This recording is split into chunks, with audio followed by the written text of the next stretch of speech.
Hello, everyone. Welcome to the News Browse News broadcast. Global News reports that several communities in southern Ontario are preparing for the first heat event of the season starting Monday afternoon.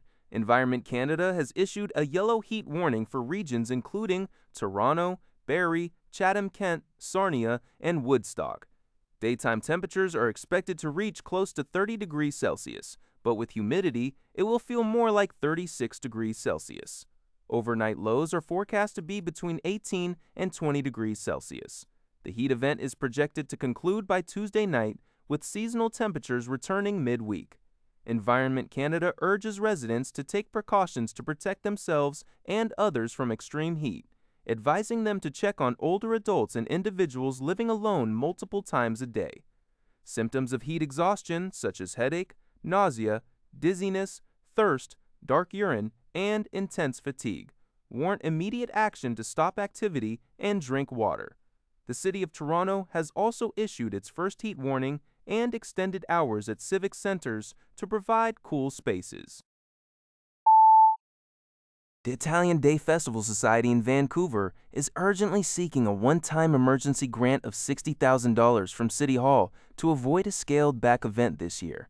Organizers state that the festival is losing out on crucial sponsorship revenue because FIFA World Cup advertisements are now occupying street banners along Commercial Drive, which were previously used by festival sponsors. This unexpected competition for advertising space, coupled with rising operational costs and a denial of provincial funding due to altered grant criteria, has created significant financial pressure for the annual June festival.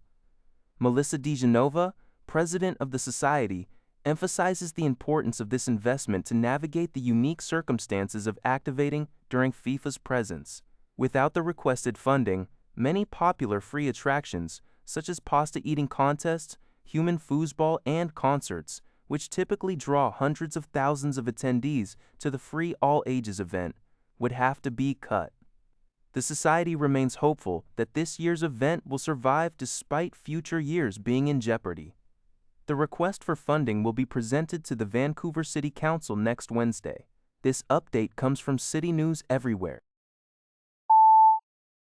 Radio Canada International reports that the United States is poised to impose countervailing duties or tariffs on fresh mushrooms imported from Canada, with rates ranging between 1.6 and 5%. The U.S. Commerce Department initiated an investigation in January following petitions from American growers who argued that Canada's agricultural tax exemptions constitute unfair subsidies. Ryan Kozlag, Executive Vice President of the Canadian Mushroom Growers Association, criticized this justification as unprecedented. He highlighted that similar tax exemptions benefit farm products in both Canada and the U.S., warning that this action could establish a slippery slope that jeopardizes broader agricultural trade relations for both countries. This development occurs as Canada, the U.S., and Mexico are reviewing the Trilateral Canada-U.S.-Mexico Agreement, CUSMA, with a deadline of July 1 to decide on its renewal beyond 2036. CTV News reports that the Toronto District School Board, TDSB, has announced the closure of one of its outdoor education centers and the termination of lease agreements for two others. This difficult decision comes as the TDSB grapples with significant budget cuts, citing tens of millions of dollars required for maintenance and repairs. The affected centers include Forest Valley Outdoor Education Center, Etobicoke Outdoor Education Center, and Warren Park Outdoor Education Center. Rich Scott, an outdoor education specialist at Forest Valley for 30 years, expressed deep concern, stating that these closures would remove invaluable learning opportunities, particularly for underprivileged students who may lack other avenues for nature-based education. City Councilor Lily Chung also voiced devastation, emphasizing the crucial role these centers play in student well-being, environmental learning, and mental health in an increasingly urban environment.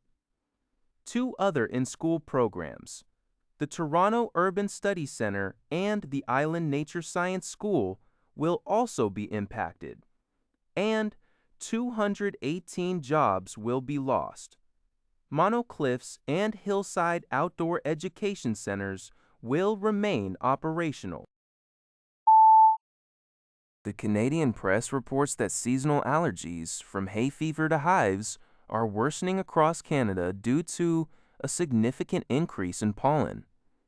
Canadian researchers from Aerobiology Research Laboratories, which monitors pollen, state that pollen levels have doubled in recent years.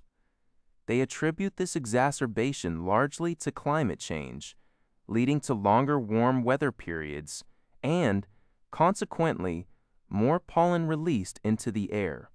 Unpredictable weather patterns, such as cooler springs, also play a role, causing pollens from early season trees, like cedars and maples, to overlap with those from later blooming trees, such as birch, oak, and poplar. This creates a later but more intense start to the allergy season. Additionally, botanical sexism, the historical preference for planting male trees in cities to avoid fruit debris, contributes to higher urban pollen counts. The urban heat island effect, where cities trap more heat, further intensifies allergic reactions. Allergy sufferers are advised to adjust outdoor activities, as prevention options are limited. That's all for this video. Thank you for watching. See you in the next video.